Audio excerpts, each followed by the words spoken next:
नमस्कार दोस्तों, मैं हूं अंकित और आप देख रहे हैं अपना यूट्यूब चैनल प्रयास एडू विद अंकित।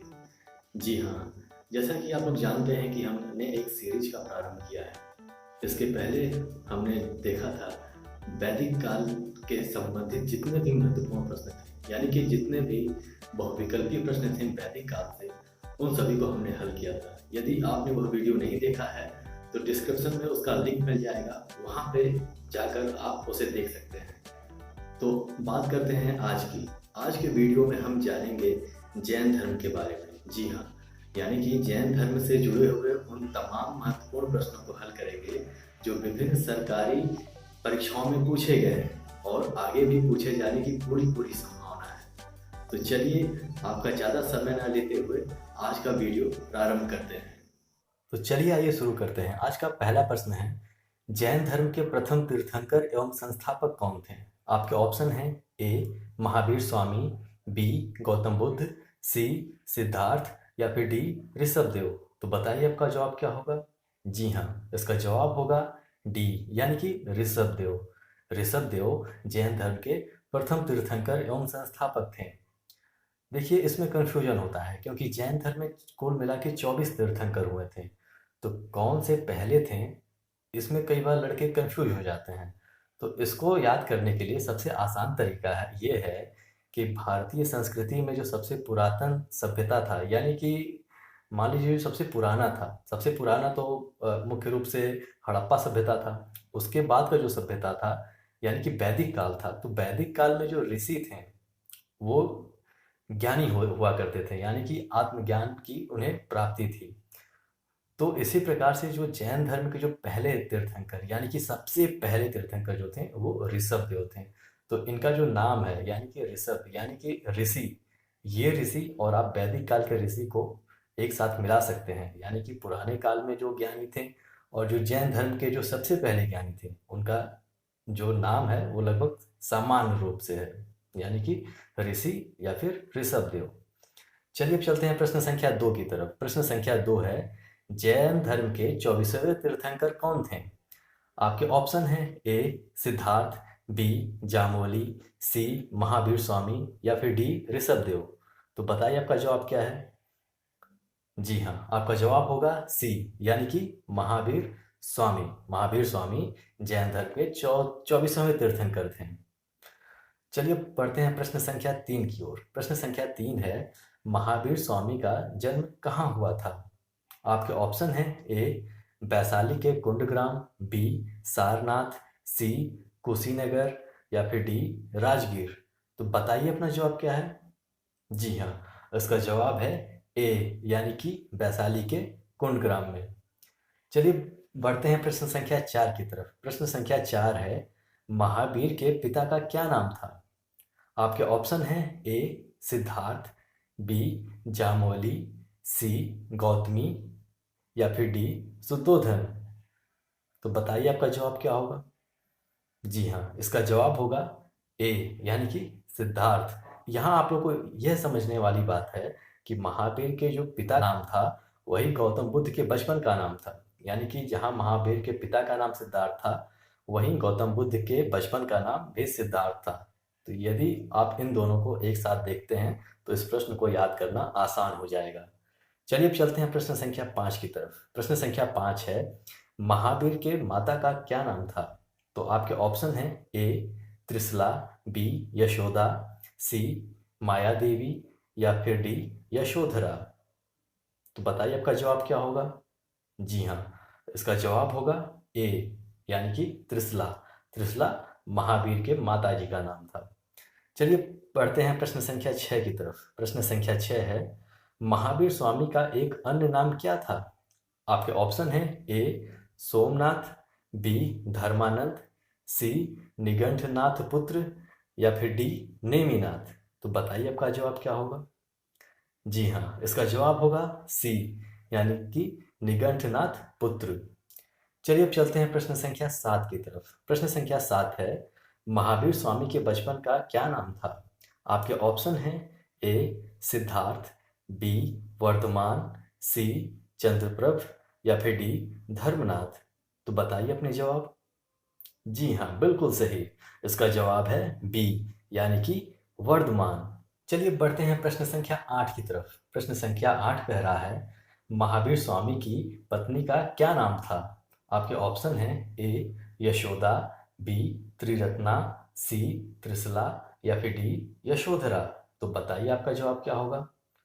जी हाँ, आपका जवाब होगा ए, यानी कि यशोदा। यहाँ ध्यान देने वाली बात यह है कि जहाँ महावीर स्वामी की पत्नी का नाम यशोदा है, वहीं गौतम बुद्ध की पत्नी का नाम यशोधरा है, जो काफ़ी मिलता जुलता है, और इस वजह से यहाँ पे कन्फ्यूजन पैदा होता है। तो इसे याद रखने के लिए सबसे आसान तरीका ये है कि जिस तरह से गौतम बुद्ध में ध है, उसी तरह से यशोधरा में ध आ रहा है, यानी कि ऐसे ध शब्द, दो शब्द जो एक ही में आ रहे हैं, यानी कि ध यशोधरा में भी आ रहा है और ध बुद्ध में भी आ रहा है। तो जब ये दोनों जगह ध मिल जाते हैं तो समझ जाइए कि ये दोनों आपस में पति पत्नी हैं। तो आप लोगों को कन्फ्यूजन नहीं होगा याद करने में। चलिए अब चलते हैं प्रश्न संख्या 9 की तरफ। प्रश्न संख्या 9 है, महावीर ने अपनी पुत्री प्रियदर्शनी का विवाह किसके साथ की थी? आपके ऑप्शन हैं ए जामवली, बी नेमिनाथ, सी अजीतनाथ या फिर डी खारवेल। तो बताइए अपना जवाब क्या है? जी हाँ, इसका जवाब है ए, यानी कि जामवली। चलिए बढ़ते हैं प्रश्न संख्या 10 की तरफ। प्रश्न संख्या 10 है, महावीर स्वामी ने कितने वर्ष की अवस्था में गृह त्याग किया? आपके ऑप्शन हैं ए 30 वर्ष, बी 20 वर्ष, सी 15 वर्ष या फिर डी 50 वर्ष। तो बताइए अपने जवाब। जी हाँ, इसका जवाब होगा ए, यानी कि 30 वर्ष। महावीर स्वामी ने 30 वर्ष की अवस्था में अपने गृह को त्याग दिया था। चलिए पहुंचते हैं प्रश्न संख्या 11 की तरफ। प्रश्न संख्या 11 एक ऑब्जेक्टिव किस्म का प्रश्न नहीं है, तो चलिए इसे देखते हैं। यह है, महावीर स्वामी को ज्ञान अथवा कैवल्य की प्राप्ति कहाँ हुई? तो इसका उत्तर होगा जृंभिका के समीप ऋजुपालिका नदी के तट पर साल नामक वृक्ष के नीचे। जी हाँ, महावीर स्वामी का जन्म, माफ कीजिएगा, महावीर स्वामी को जो ज्ञान की प्राप्ति यानी कि कैवल्य की जो प्राप्ति हुई थी, वो जृंभिका के समीप ऋजुपालिका नदी के तट पर साल नामक वृक्ष के नीचे हुई थी। आपको ये जानना चाहिए कि जो कैवल्य है, ये जैन धर्म में ज्ञान का प्रतीक है, यानी कि यह ज्ञान शब्द का ही प्रतिरूप है। चलिए अब चलते हैं प्रश्न संख्या 12 की तरफ। प्रश्न संख्या 12 है, जैन धर्म कितने मुख्य पंथों में बटा है? आपके ऑप्शन हैं ए 2, बी 3, सी 7 या फिर डी 5। तो बताइए अपने जवाब। जी हाँ, बिल्कुल सही। आपका जवाब होगा 2, यानी कि जैन धर्म 2 मुख्य पंथों में बटा है। और ये 2 पंथ कौन कौन से हैं? पहला है श्वेतांबर तथा दूसरा दिगंबर। इसमें मुख्य रूप से जो श्वेतांबर होते हैं वे श्वेत वस्त्र धारण करते हैं, और जो दिगंबर होते हैं वो पूर्ण रूप से नग्न अवस्था में रहते हैं। यहाँ पे दिगंबर का अर्थ ही यही होता है कि जिसका वस्त्र जो है वो आकाश है, यानी कि आकाश जिसका वस्त्र है वही दिगंबर है। चलिए चलते हैं प्रश्न संख्या 13 की ओर। प्रश्न संख्या 13 है, निम्न में जैन धर्म का त्रिरत्न कौन नहीं है? आप प्रश्न पे ध्यान दीजिएगा, त्रिरत्न कौन नहीं है? आपके ऑप्शन है ए सम्यक ज्ञान, बी सम्यक विश्वास, सी सम्यक व्यभिचार या फिर डी सम्यक आचरण। तो बताइए अपना जवाब। जी हाँ, आपका जवाब होगा सम्यक व्यभिचार, यानी कि ऑप्शन नंबर सी, ये त्रिरत्न नहीं है, बाकी सभी त्रिरत्न हैं। चलिए हम बात कर लेते हैं 5 महाव्रतों की, यानी कि जैन धर्म के जो 5 महाव्रत हैं उनकी बात कर लेते हैं।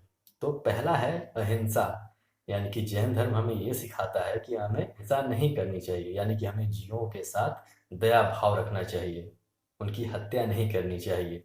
दूसरा है सत्य, यानी कि हमें हमेशा सत्य बोलना चाहिए। तीसरा है अस्तेय, यानी कि चोरी न करना, यानी कि जैन धर्म हमें ये सिखाता है कि हमें कभी भी चोरी नहीं करनी चाहिए। चौथा है ब्रह्मचर्य। तो ब्रह्मचर्य का मतलब मैं नहीं समझाने वाला, क्योंकि हमारे जैसे नवयुवक अपनी जवानी में इसके इर्द गिर्द ही घूमते रहते हैं। वो हमेशा इस बात को लेकर कंफ्यूज रहते हैं कि आखिर ये ब्रह्मचर्य है क्या, और वो हमेशा अपने मोबाइल पे टाइप करते रहते हैं कि ब्रह्मचर्य के नुकसान या ब्रह्मचर्य के फायदे। तो मैं इसका भाई नहीं बताने वाला, इसका मतलब क्या है आप लोग खुद समझ गए होंगे, खुद ही जान गए होंगे। तो चलिए हम चलते हैं 5वें नंबर पे। 5वां है अपरिग्रह, यानी कि धन का संग्रह न करना। यानी कि जैन धर्म में बताया गया है कि आप बहुत अधिक धन का संग्रह ना करें।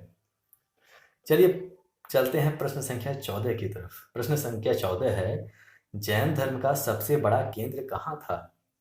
आपके ऑप्शन हैं ए चंपानगरी, बी राजगिरी, सी कुशीनारा या फिर डी वैशाली। तो बताइए आपका जवाब क्या है? जी हाँ, आपका जवाब होगा चंपानगरी। देखिए, जो चंपानगरी था वो अंग राज्य की राजधानी थी। यानी कि अंग जो कि 16 महाजनपदों में से एक था, अंग उसकी राजधानी चंपानगरी थी। और वर्तमान में भागलपुर और जो मुंगेर का जो क्षेत्र है जो कि बिहार में पड़ता है, ये उसी क्षेत्र को कवर करता था। यानी कि चंपानगरी भागलपुर और मुंगेर के क्षेत्र को कवर करता था। चलते हैं प्रश्न संख्या 15 की तरफ। प्रश्न संख्या 15 है, आरंभिक जैनियों द्वारा किस भाषा को अपनाया गया? आपके ऑप्शन हैं ए पाली, बी संस्कृत, सी प्राकृत या फिर डी हिंदी। तो बताइए अपना जवाब। जी हाँ, इसका जवाब होगा सी, यानी कि प्राकृत। यही कारण रहा कि प्रारंभिक अवस्था में जैन धर्म का प्रचार उतना अधिक नहीं हो पाया, क्योंकि जो प्राकृतिक भाषा थी वो जन सामान्य के लिए एक कठिन भाषा मानी जाती थी। उस समय जन सामान्य की जो भाषा थी वो पाली थी, लेकिन जो आरंभिक जैनी थे वो प्राकृत में ही अपने ज्ञान बांटे। चलिए पहुंचते हैं प्रश्न संख्या 16 की तरफ। प्रश्न संख्या 16 है, आजीवक संप्रदाय की स्थापना किसने की थी? आपके ऑप्शन हैं ए मखलीपुत्र गोसाल, बी सुमितनाथ, सी वासुपूज्य या फिर डी बिमलनाथ। तो बताइए अपने जवाब। जी हाँ, इसका जवाब होगा मखलीपुत्र गोसाल, यानी कि आजीवक संप्रदाय की स्थापना मखलीपुत्र गोसाल ने की थी। ये भी महावीर स्वामी के एक तरह से चेले थे।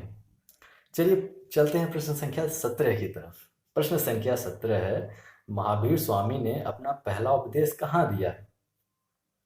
आपके ऑप्शन हैं ए कुशीनारा, बी पाटलिपुत्र, सी राजगीर या फिर डी कलिंग। तो बताइए अपने जवाब। जी हाँ, बिल्कुल सही, इसका जवाब है सी, यानी कि राजगीर। चलिए चलते हैं प्रश्न संख्या 18 की तरफ। प्रश्न संख्या 18 है, जैन धर्म में कुल कितने तीर्थंकर हुए? आपके ऑप्शन हैं ए 24, बी 23, सी 20 या फिर डी 21। तो बताइए आपका जवाब क्या होगा? जी हाँ, इसका जवाब होगा ए, यानी कि 24। जैन धर्म में कुल 24 तीर्थंकर हुए। चलिए अब हम आइए जान लेते हैं इनके नाम। तो वो इस प्रकार से हैं, असल में यह क्रम में है, आप लोग देख लीजिएगा।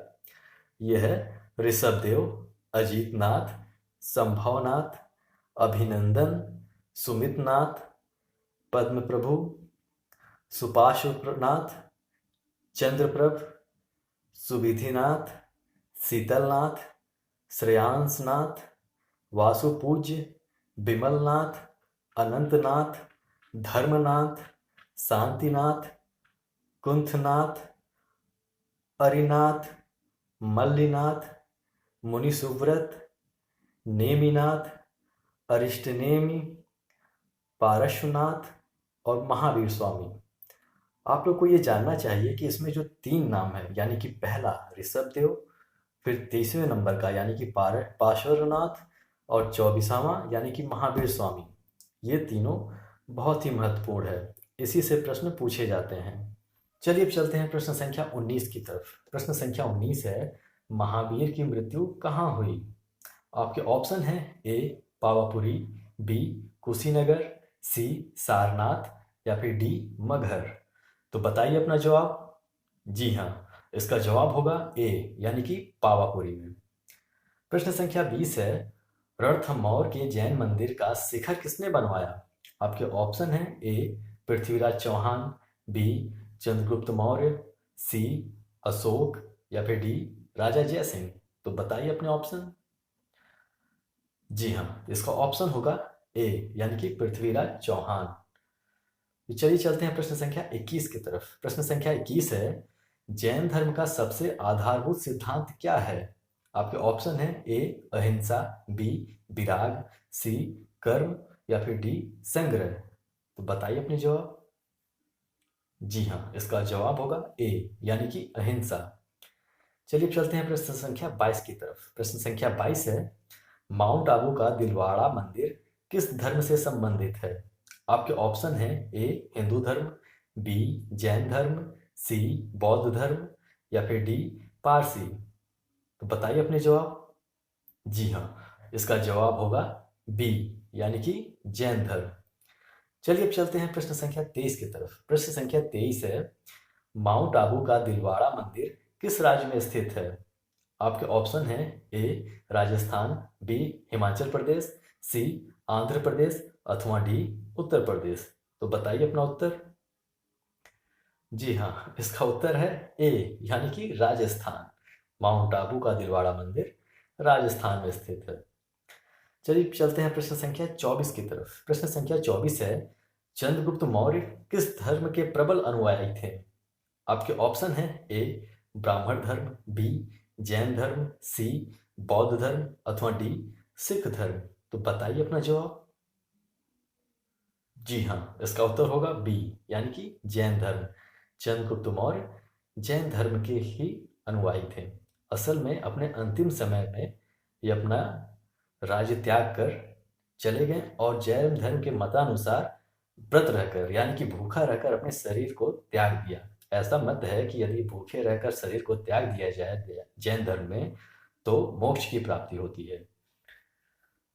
तो चलिए प्रश्न संख्या 25 की तरफ।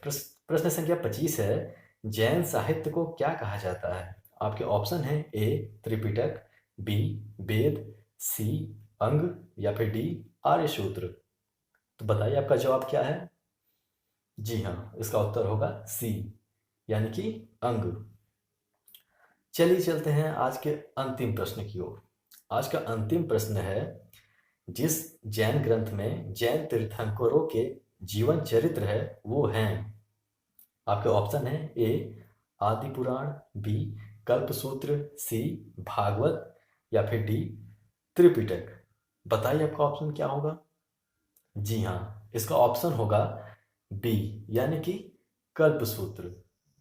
दोस्तों आज का वीडियो बस यही तक था। यदि आपको वीडियो पसंद आया तो इसे लाइक कर दीजिएगा। यदि आप हमारे साथ आगे भी बना रहना चाहते हैं तो चैनल को सब्सक्राइब कर दीजिएगा। यदि आपकी कोई अभिव्यक्ति है तो कमेंट बॉक्स आप लोग के लिए खुला हुआ है, आप वहां पे जाकर अपनी बात रख सकते हैं। जी हाँ, तो आज के लिए बस इतना ही। बहुत बहुत धन्यवाद।